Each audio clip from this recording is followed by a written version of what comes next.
WCLN 1170 Radio and Cable Channel 16 are pleased to present We Should Know, hosted by J.W. Simmons, an upbeat, informative look at people, places, and issues facing our community. This education-based analysis of issues will remain positive and informative as we consider closely what we should know.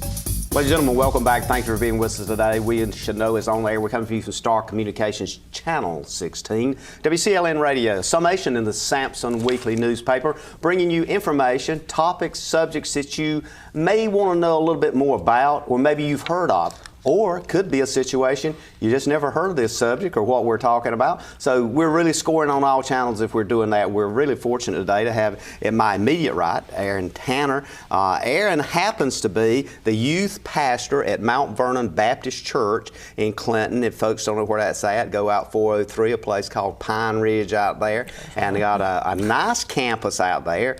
You got your bachelor's degree from Liberty University, nice location in Virginia. And you plan to pursue your Master's of Divinity in the fall. So you're all in, right? I was trying to. Thank you for being with us. Thank you. The next person that you see seated just to his right, that I really don't know, Becky, why I introduce you. Everybody knows who you are. Becky, spell Vann, affiliated with just about everything, especially Tim's Gifts. That's one of the biggest things, the learning station. Anything to deal with humanity, Becky's got her thumbprint on it somewhere, and you know that. Right. So anytime we want to talk about a subject that deals with something that is inspiring faith and so forth, somewhere Becky will either be in the background bringing people, or she'll do like she did today, agree to sit with you as we talk about that. Thank you. Again, thank you both for being here. I want to start out with a project because I don't want to leave any stone unturned here. We got a lot of stuff to talk about. But in 2008, there was something initiated here, and I don't think at any time it was covert by any means, but it was called Illuminate. And when you look up that word, it kind of deals with shining the light on something. It deals with literally that part that kind of makes you think, now I can see. Let's talk about that from the historical perspective and what you guys had in mind with this program, and a little bit about what it is. And I'll start with either one of you. Go ahead, here. Well, a couple years before that, there were a couple churches that really originated out of Roseboro, and there was a couple churches that got together and said, "Hey, let's do some community work, some outreach over the weekend." It was a one-day event, basically. After a couple years, they got some more churches involved, and Illuminate was born. And so that was, like I said, about 2008 time frame. And since then, I mean, it's just blossomed. It's moved from a few different churches until now it's where it is now at Clinton Community, and it's been a blessing for the communities. So when I hear the word and what you just introduced, is this specifically kind of geared toward youth and designed to engage youth into productivity in the community? Well, it is. It's based on scripture from Matthew 5, where Jesus said that we are the light of the world, and that's where the name came from. And so it's teaching the youth how to practically be that light. How to practically go out and show people just love and the love of Jesus, and I think that's the biggest thing. And no matter what it is they're doing, there's all kinds of teams and all kinds of ways that they can work in the community through Illuminate. But through it all, we always encourage them, listen, while you're there, if you're building a wheelchair ramp or something like that, take a minute and go talk with the homeowner. Go talk to who it is that you're building for. Don't let them just sit inside and watch you from the window. Somebody go inside and talk with them and tell them why you're here, and so that they know you're not just here for whatever reason. You're here to just simply to share the love of Jesus. There's nothing in it for you, and so that's the idea, I think, behind it. And the beauty of it, JW, is that it encompasses the whole community. Right. It's centered on youth with the focus on Christ, but it's bringing the youth in, but they see the churches, the organizations that come in and provide meals at night. They're hot and tired when they come in, and there's meals ready, snacks of any kind you can think of. And you've got volunteers that come out, old and young, and many of them bring their children, so the children see what's happening. So it is a community event also. So to put this in perspective, going into this conversation today, then this is not a project of Clinton Worship Center. This is a project of multiple churches and denominations throughout the area. Right. Yes, sir. So when you look at that, Becky, obviously you got to be in it somewhere. So when I saw this, I thought, oh, well, I hadn't called Becky already. But when I started looking around, I started talking to different people, and yeah, I know about it. I had people stop me at different events, and they say, you really need to do something on this Illuminate thing. And I'm going, okay, I better get on this. So I tried to open the door on it. How does people step up and say, well, I'd like to get my church engaged with this? Is there a way the church can, other churches can become sponsors? Maybe they don't send anybody, they just don't I want to sponsor or something. Is there a way to do that? Well, there's a couple ways. If you want to get involved, and you want to learn a little bit more about it, the website is illuminatecamp.com. And then, of course, on there is the registration link if you did want to send your kids or your youth group. But other than that, you could call the church office at Clinton Community. Again, it's not the Clinton Community event, but it is where it's hosted. You know, you can give them a call and speak with some of the people in their admin office and things, and they can kind of point you in that direction. We've had churches do that in the past. You know, just send a check or something just to be a part of it. You know, so that's. Becky, you visit a lot of churches. You see a lot of congregations, both small and large, and you speak at a lot of churches. Are we, with this project, I'm not going to say evangelizing the youth, but engaging the youth in something that they are comfortable with doing and introducing an understanding of faith? Is it both physicality and behavioralistically? Definitely we are, JW, because we complain all the time about our youth, but what we have to offer as a community, if we look at that, many of them feel like they have to go outside the community. And I think many churches are trying to do so many things through the VBSs that we're having, even in this season. But what happens is we become isolated. And the beauty of it is when we work together in unity. I know at the day of prayer they ask, when Eddie called me, he asked me to speak about unity in our community among the churches. But it's very difficult sometimes. And that's even some of the fallout that Clinton Community Church has faced, because there have been some who have said, well, if our youth go there and they enjoy it, then they might leave our church and go there. But we would like to see this with the youth be much like there are fellowship breakfasts among different churches where they meet at different churches and have meals. It's even happening in some revivals.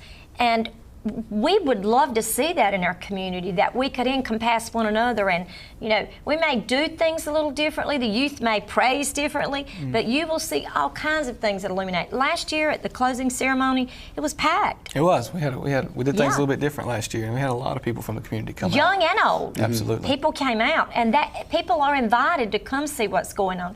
There were a few years when the kids stayed all night. And like any activity you have, you may have some negative things happen. But we're so guilty of magnifying the negative and not accentuating the positive. There's so much positive that happens at Illuminate during the summer. And Tim's Gift became involved because we were doing Rise Up in the winter. And we felt that it would be a good opportunity to do like a winter time for Illuminate. So they have become involved, and we've seen that Rise Up is still invites older people in, but the youth are very involved in a winter activity now. So it's just working together. That's right. So Aaron, when you look at it from where you are, and we've got, I think, a lot of kind of perspectives here today, you see it an opportunity to kind of capture those folks and say, hey, here's something that you can do that will benefit somebody else, which is one of the fundamental premises of Christianity, at least in my opinion anyway, is to do unto others as you would have them do unto you. But with that said, does it allow, and are you touching the people you need to touch? Do they understand that this is a possibility for them to engage in activities that is truly meaningful for those families and others, the kinds of things you do? And let's talk about some of those things as well. Right. Well, I think so. I mean, as you said a second ago, you know, too often I think we get this idea that I've got to go off and do mission work. I've got to go off and serve, you know, when it's next door, you know. I shared with my youth group a few years back, I had a team that took one of our church vans at the time. I wasn't at Mount Vernon at the time. Took one of our church vans to a work site, and they were building a wheelchair ramp. And one of the youth accidentally locked the keys in the van, so I had to go back to the church, pick up the extra key, and bring it back. And I told my youth after the week was over with, I said, y'all, at the time my wife and I were engaged, I said, y'all, I go past that house almost every day to my fiance's house. I said, I never would have known that somebody was in there stuck in their home, you know. And it was kind of an aha moment for them, you know, to say, wow, you know, these needs are everywhere. You know, these needs are right next door, and we don't see it, we don't know about it. And so I think they see that it's a way that they can get out there and serve the people out there in their community, as you were saying. This is a connectivity issue then. This is connecting with the people that's overlooked, underlooked, not seen, or not heard. Right. And the opportunities are amazing, and they look for sites. Anyone willing can get involved. I mean, absolutely. We jumped in. Tim's gift was not a part of it, but we became a part because we had that yearning. And for the last 3 years, a certain group has come there and worked with the kids, and then we go to the rest homes. Last summer, we were under road construction the week they came, and it was difficult to get out. So we had activities there where they worked with our children. It was amazing what happened. And one day we were standing at the front door, and one of the crewmen with the paving company saw the children, and he came inside. And the Illuminate children were there also. And he introduced himself. He was from Pennsylvania. He started talking with the children, and they asked if they could pray with him. They prayed with him, JW. It was an amazing time. He went on the playground and played kickball with them. We have a picture of it. And do you know the next week, his company sent a $500 check because they heard about what he had done, a contribution that went to help with some of those things. It's connecting, like you said. Who would have thought that? Someone from Pennsylvania visiting North Carolina, and we still stay in touch. And he talks about Illuminate. And won't necessarily he was looking your place. He was there on business. All of a sudden, having to step in the door. There he was, and the children were willing and ready. The children are being raised up through this, not to be timid. Many times we're kind of silent Christians. We complain about what's going on. We complain about our youth, but we've got to take a step in faith and be willing to listen to them. And then they'll respect us as we will them.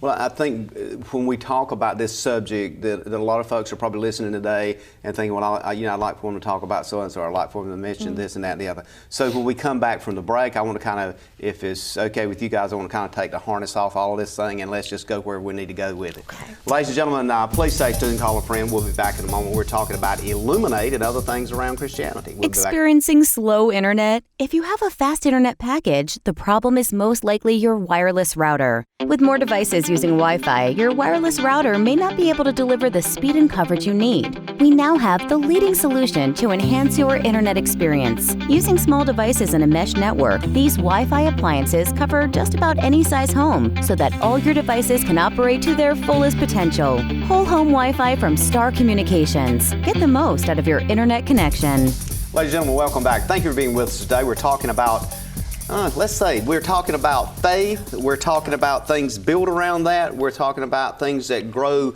in you as it relates to that. And we're talking with some folks that's been active in that area. Aaron Tyner is Mount Vernon youth pastor. Yes, sir. Graduate of Liberty, seeking that master's. Becky spell Vann. Becky, you've got one somewhere in all kinds of areas. I'm not sure. You probably got 4 doctorates and we don't know where they're hanging. But Becky is kind of a household word. I mean, a lot of times I'll go, Becky Vann. Yeah, well, then it's okay. I'll use her to introduce myself sometimes. She's just a popular person. So, Becky, thank you for being with us today. We are talking about initially here this Illuminate program that's kind of a youth camp that's put on by a number of churches. Yes, sir. And of course, you would think, Aaron, in your position, that you're involved in it. Obviously, you're a youth minister. I want to touch on something. This is kind of a personal thing, if you don't mind touching on this a bit. I'm always interested in what, and Becky's expressed herself on air a number of times, but what stepped you into this world of Christianity? And the reason I'm asking that, if folks are listening, there may be some people out there and think, well, this is a nice-looking young man, and he's very articulate, and I might kind of want to be like him. So part of it's role modeling, wouldn't you say? So, but tell us how you got into it. Well, I mean, personally, I grew up in the church. I grew up at Mount Vernon, actually. Had a good, strong Christian family, Christian upbringing. I felt a call into ministry at a young age. Some people, I remember telling some Sunday school teachers when I was, 7 and 8 years old, I was going to grow up and be a pastor, and a lot of people kind of would laugh and all, that's cool, that's cute, but I knew in my heart of hearts that that's what the Lord was calling me to. As I got older, I remember in high school, kids that grow up in the church, there comes a point where that faith takes on reality. I was saved as a young age, but when you get older and you start challenging these other worldviews, your faith becomes real. And I preached my first sermon at Mount Vernon. The pastor asked me if I would. I believe it was my senior year of high school for the homecoming service. And I'll never forget feeling so at home behind that pulpit. And after I stepped down, I felt like the Lord was like, don't you see? And I just felt that in my heart. The Lord was like, this is what you're called to do. And so since then, I've started the youth ministry and things. I'm in the Navy Reserves. So ultimately, my goal with the Masters is to finish this up and pursue the chaplaincy within the Navy.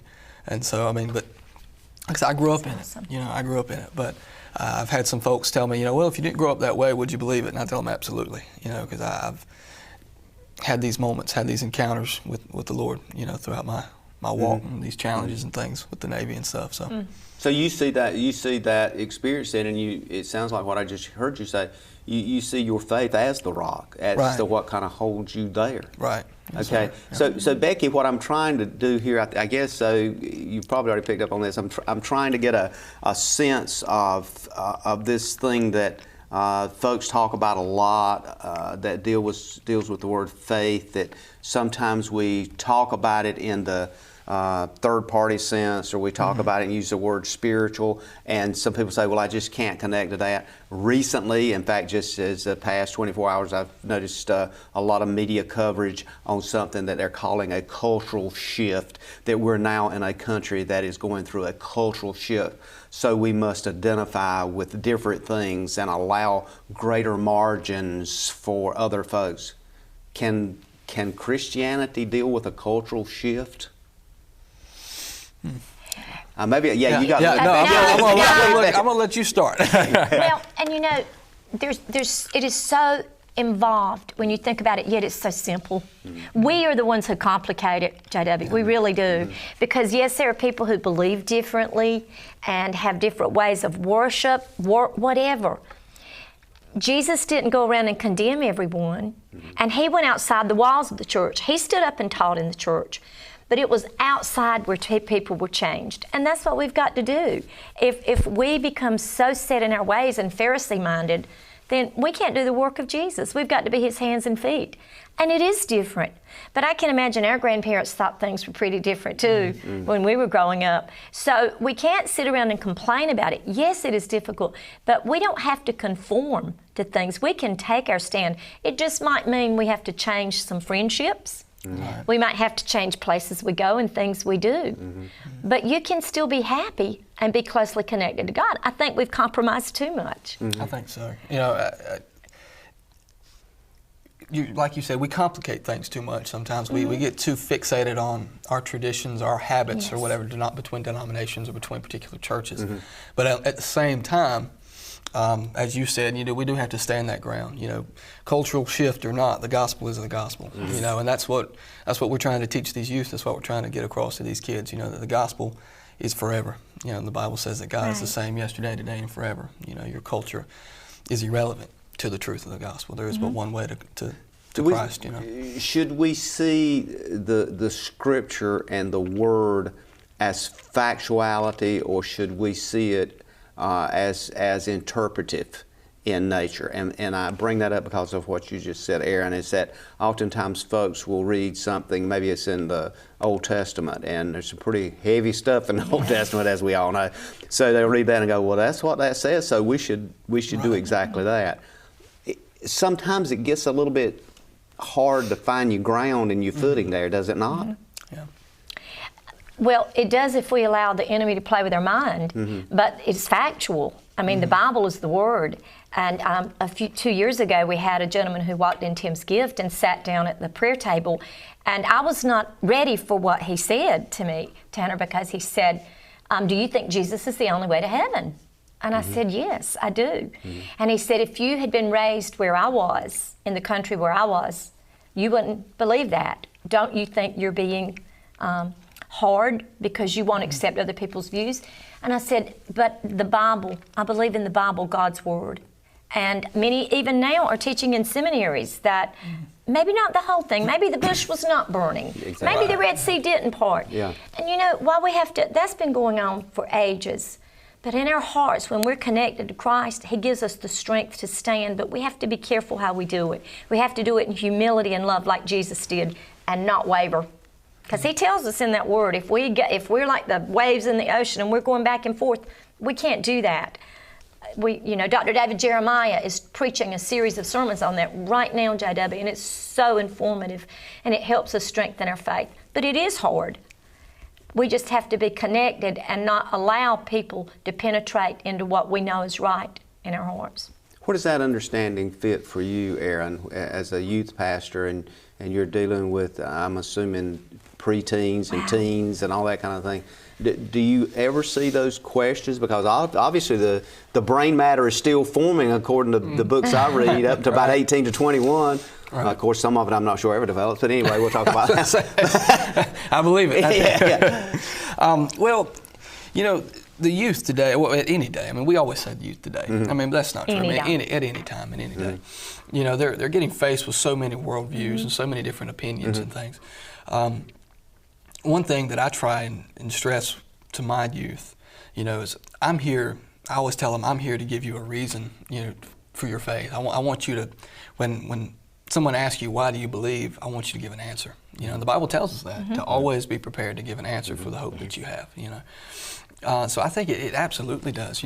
I've had people question me. I've had a youth question free will. They were like, well, how is there free will? If there's only one way to heaven, then that's not really free. I said, yes, it is free. And we had they have questions. They have questions. And as you said, with the shift in our culture and the shift in our mindset, and we are going through several, I think, in our country right now. There's things that we're being told to accept, things that we're being called to view differently than we ever have before. And so it's difficult for the youth today to maintain that, that rock. A question I want to start with, and it may go longer than our next break, but what has the social media platform done for the kinds of work you guys do? Has it been a huge advantage? Does it cloud the issue? Does it complicate things? Does the immediacy, as we talked about in the opening, some people get the wrong information started? Right. Tell us what you're experiencing, and I will kind of get a thought on that from both of you. Well, it's obviously a great tool. Social media and the internet, like anything, it's a wonderful tool. That's something at Mount Vernon we're trying to amp up a little bit personally. It was just within our church, it's just getting the word out and getting things so people know what's going on in the community. It's usually a free way, and it's a way to very quickly get information out to the masses. But at the same time, it hinders a little bit, especially amongst the youth, I think, because they see all these things that other kids are doing, all these things that other people are doing, and it's almost normal now. It normalizes these sorts of activities and these sorts of things. I've had some of my youth come to me and say, hey, have you seen so-and-so, a friend at school, have you seen so-and-so's Snapchat or Instagram? I'm like, no, I hadn't been on there. And they say, well, you might not want to. And the first thing I do is, let's go see what's going on. Exactly. And so, it's the normal. It just becomes so normal that we share things that, maybe when we see things that maybe we shouldn't see things our friends. So your thought is, if what I hear you saying is, if it's correct, is that you say let's engage it and use it to the better benefit, not try to extinguish it and push it aside. Right. It is a tool. Like anything, it's going to have its negatives and its checks and balances. But just using it, don't extinguish it. Don't try and tell the kids, you shouldn't be on there. We want to use it. We want to use it to promote the gospel, promote what we're doing. The fact that the enemy's going to use it in the same fashion is just unfortunate. We just have to use it better, I guess. So about 30 seconds here. With that said, then the church being engaged in that process creates an open door, a wider door for folks to come through, rather than just a physical structure. It says, look, we can engage with you right on this platform. Right. I think so. And it's just a way of showing the community what we're about and inviting them and making them feel welcome. We had our Vacation Bible School just ended this past week, And I had a lot of people commenting on our church's Facebook page. Thank y'all so much for sharing shut-ins and things like that. So happy I got to be a part of this on Facebook. The comments like that. So I think it's a great way to share. Actually, a meaningful race. And we're going to take a quick break and come back. Becky, I'm going to get your thoughts when we come back on social media. Okay. Ladies and gentlemen, thank you for being with us today. I just remind you as we go to break, we're talking with Aaron Tyner, youth minister at Mount Vernon, and of course, everybody knows Becky Vann. We'll be back in a moment. You come out to replace a bad sensor, and that has a 5-year commitment to my contract, and you don't tell me? Here's your sign. Switch to the sign that's keeping homes secure and customers happy all over the area. Security from Star Communications. We pride ourselves on fair pricing and quick, friendly service every time.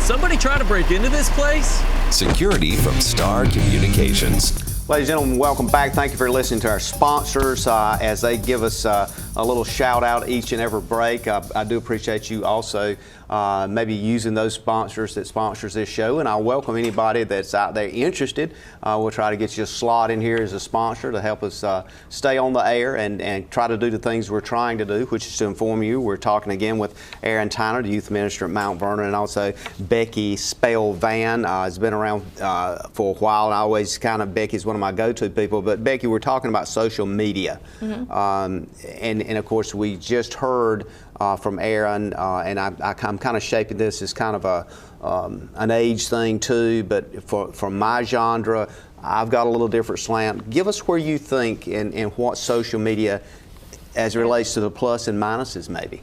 Well, it's a very controversial subject. Absolutely. And sometimes you don't win friends when you take the plunge to do it, and it takes time. But my thinking is that the enemy uses every trick in his devious book to get our youth and to put people down. And I think we have to realize that. And if we can use it to glorify God, then why not?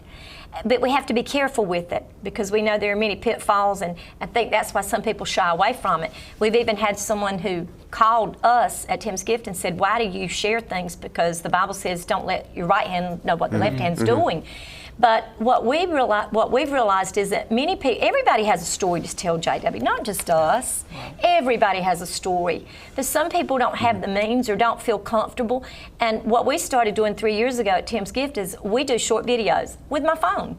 It was just something the Holy Spirit prompted in my heart, and we've got hundreds. And about a year and a half ago, a lady passed away in the community who had some difficulty with her siblings, and they came and wanted one of those videos. They wanted to look at it because she had spoke about her siblings, how much she loved them. It was such a healing thing to watch. And just last week, Julie Bannister, who has moved here from Atlanta, has a wonderful ministry that your church is involved in, helping her quite a bit. And she is actually building a sewing school in Sierra Leone. She's sending things there from here. Clinton community is just supporting her amazingly. But she said instead of just sending the dresses that we sew and make, why don't we follow that principle? Don't just give them a fish, teach them to fish. So the missionary she is in contact with on Facebook in Sierra Leone said, we've got a tract of land, but in American money it would be $1,200. We made a short video. We put it out, and within 2 days, she had $1,200. A lot of it came from California, people that watched that video. So it can be used for good. They are putting the finishing touches on that sewing school they've been building since March. And it's amazing to watch what it can do. So I believe that it can be used for good. It's all in the spirit of how we do it. I think God will protect us. I think it makes the enemy angry, but if we're afraid to get out of the boat and venture out and use it, then we won't see the results. Does that bring more credence then, as we're talking about this, to the quote that you are the church as an individual, that you own that it's not necessarily a building. So therefore, if you use social media as quote you being the church, then you're getting that message out. You're accomplishing part of that task. I mean, from your academic experience in divinity, does that even make sense? I'm looking at you to give me some credit here. Okay. No, absolutely. I believe so. The Bible teaches that we, like you said, we are the church. We're the church, not the building. That's the place where we meet, and that's fine. But Jesus made it very clear in the Great Commission. He told us our mission is to go and reach all four corners of the globe, and tell everyone about the gospel. You're right down the street and on the other side of the world, everywhere. Mm-hmm. And I think we would be foolish not to use the tools at our disposal. So. The part that Illuminate is going to share in this conversation, folks maybe are listening to this, it may be parents, maybe grandparents, it may be somebody 14, 15 years of age.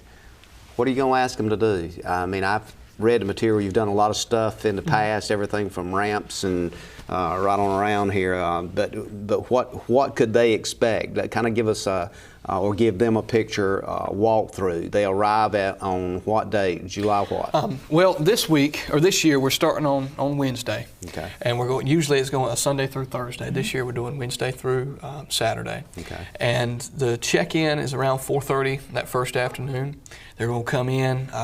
The check-in process, now that we've got most of our registration online, through Everything's Facebook online. That's right. It speeds up the process, gives us some more time to get things rolling. They'll come in, they take their bags to their rooms if they're staying on campus. Sometimes some of the local churches will take their youth back to their home church to stay there, or they can go back home with their parents, But it's certainly anyone coming from out of town or just coming individuals invited to stay You've on got campus. places for them Right. to sleep, Yes, sir. and food, and that kind of thing. Right, and showers and all that kind of stuff taken care of. So they'll get settled in. There's a dinner that first night, of course, and a worship service that first night. They'll get their job assignments and things which they register for when they put in their registration. They apply for or request certain jobs, and then they'll give their team assignment. They'll be given their team assignment. Like I said, we'll have that first worship service. Have a late night activity that night with the youth, and then lights out usually around 11. And that next morning is when the work starts. We'll get up, we'll have breakfast about 7:30 each morning, and by a morning worship service, and by 9 o'clock that morning, they're off to their first job site. So I just listen to you talk. There's a lot check-in, of work. There's a lot of work. So somebody's going to say this. Somebody's going to ask this. I'm going to ask it for them. Okay, I want to send my whatever child or daughter or niece or granddaughter or whatever. I want to send her. How secure is that environment? How safe will that person be? I'm in I don't know. Maybe I'm in Georgia and I picked this again on social media, and that sounds like a great thing. But tell me how secure this is. It's very secure. I mean, we have numerous parents from all the churches involved. We reach out to the parents, we reach out to just general church folk, and just say, hey, we need as many people on campus each night as we can. And during the day, most of the kids are not on campus. They're with their leaders at their particular job sites. But while they're on campus, I mean, of course, we keep doors locked at night and things like that. Entrances are secure. But we've got leaders, youth leaders or parents in each room at night. We've got people that are just kind of up wandering about, in the hallways and things like that. I mean, the kids are... Observation points. Right. So the next question, and I should ask it as the first question, but the next question is, can I take my phone with me?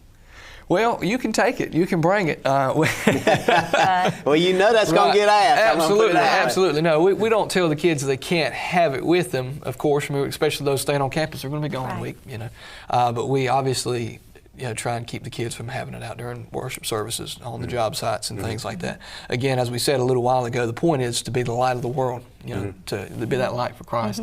It doesn't do a whole lot of good when I'm supporting this mission, or I'm building this wheelchair ramp, or whatever I'm doing, and I'm over here on my phone instead of being that light.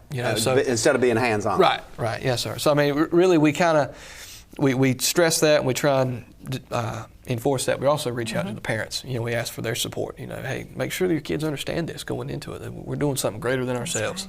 Becky, is this event been growing exponentially since 2008? It has, and it was in the beginning. It was at Holly Grove Church. They tried different locations, and with Clinton Community, they not only do they have a large campus that can take care of this event, but they've also been very willing, and you don't have to wait to be asked to become a part of this.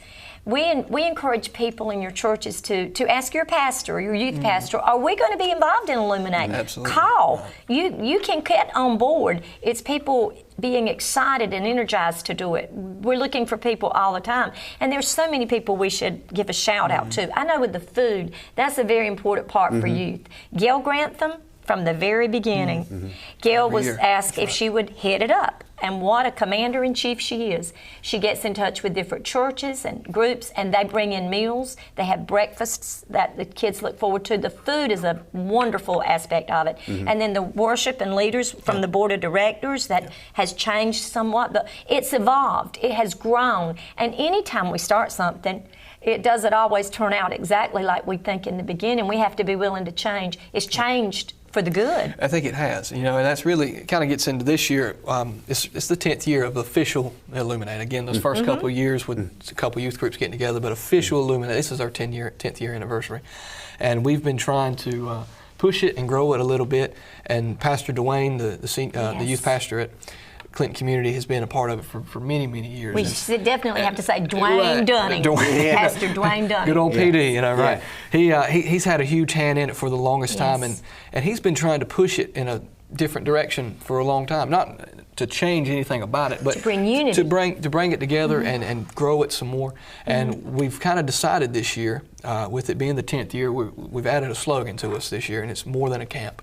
More than a camp, because we, again, going back to being the light, going back to everything we've talked about, we want the kids to understand, we want the community to understand. Because you can ask anybody in the community, they've seen Illuminate t-shirts, they've seen the Illuminate Vann, they know what Illuminate is. They've heard the name, heard the word. They know what it is. It's this little camp that's out here that the Clinton Community Church puts on. No, it's not Clinton Community Church puts on. It's a group of churches, a group of kids coming together to worship God and to serve Him.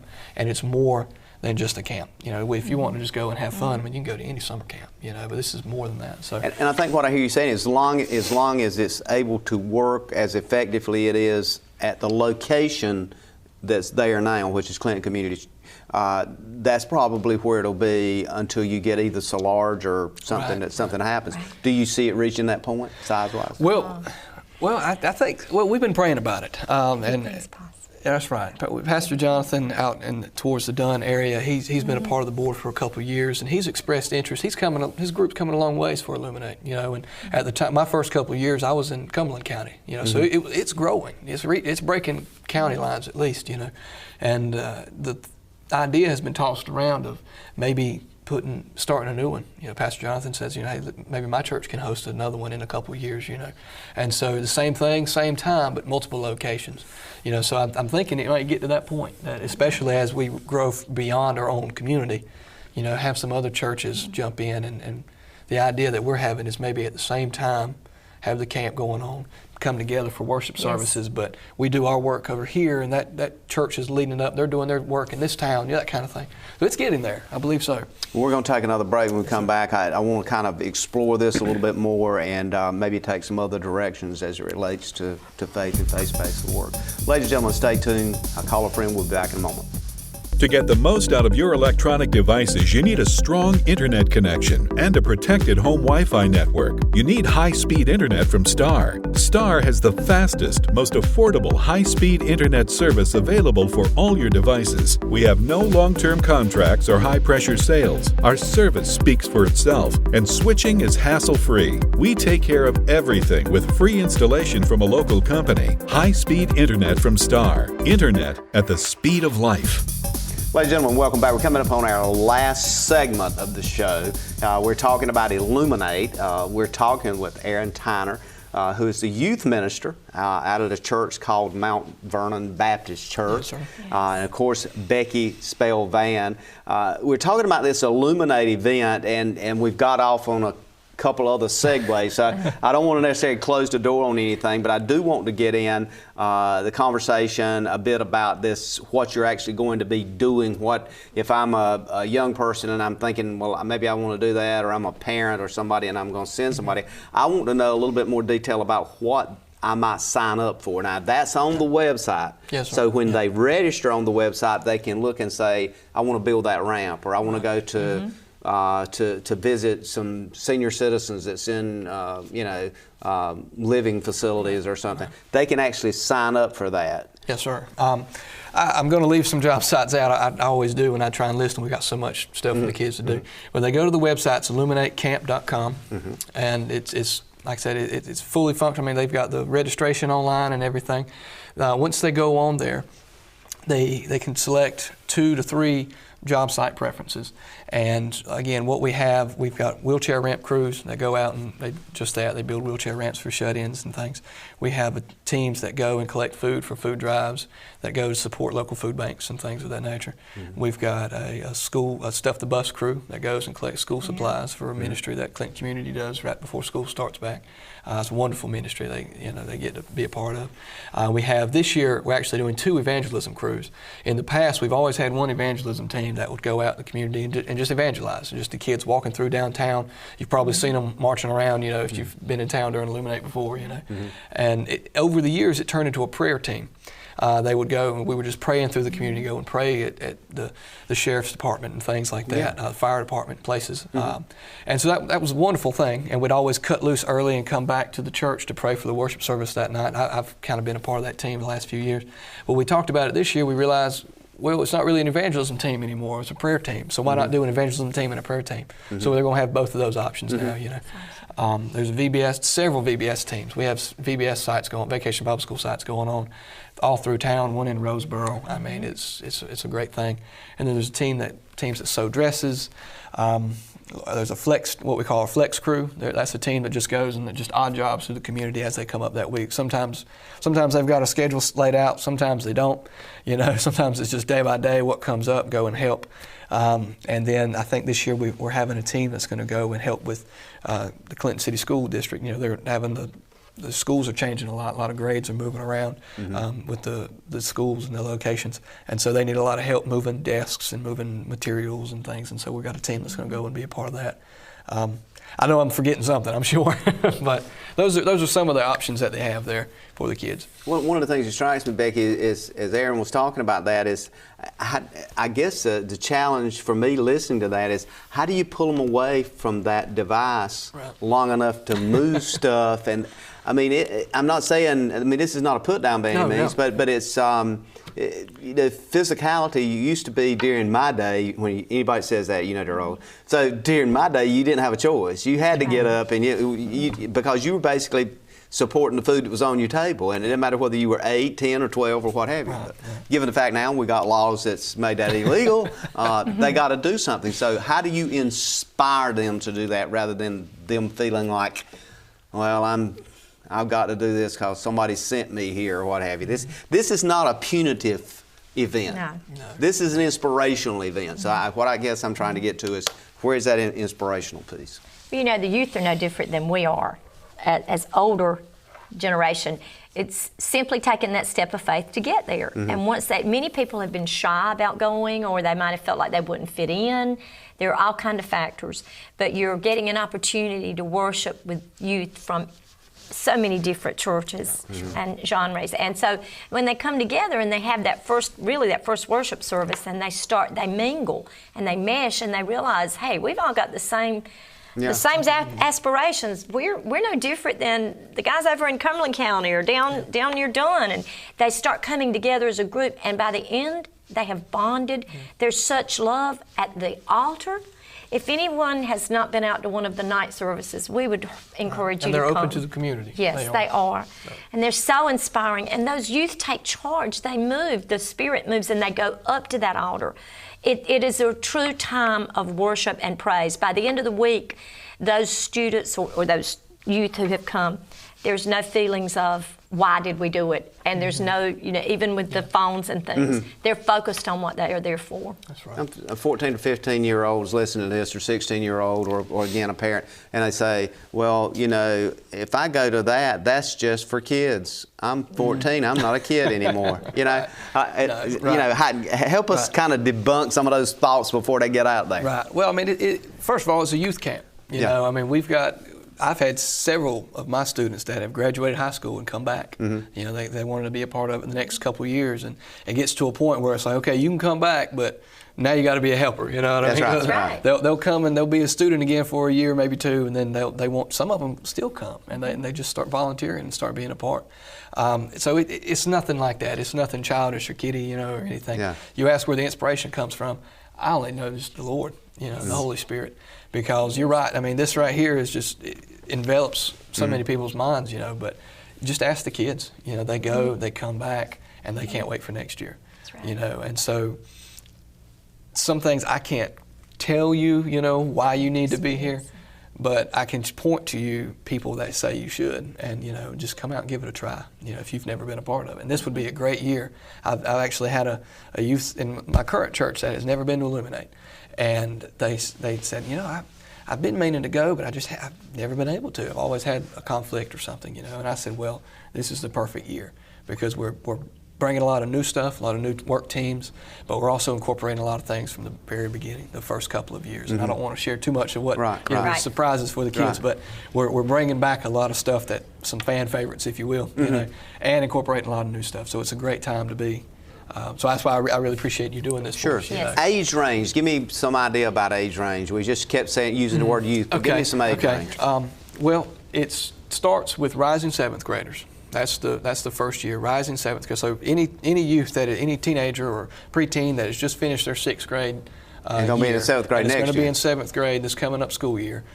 It's for them all the way up to seniors in high school. And again, we have some. That's a broad scope of people. It is. It is. Talk about a learning curve. But I can tell you, it goes all the way up to the 60s because I go. Yeah. That makes me feel young. Yeah. It really does. That's right. It's a community event. And that, for the people who might be skeptical, because there have been skeptics, and the people that might say, well, why do we do this or support this? We would encourage you to come and experience a night of worship or come out during the day and volunteer to help do something. I think it would change a lot of minds, and it would bring a lot of people closer to our youth and help them understand them. Well, and I want to kind of, again, get you to give us the telephone number. I know there's some people out there probably give the telephone number. Give that to us again. Okay.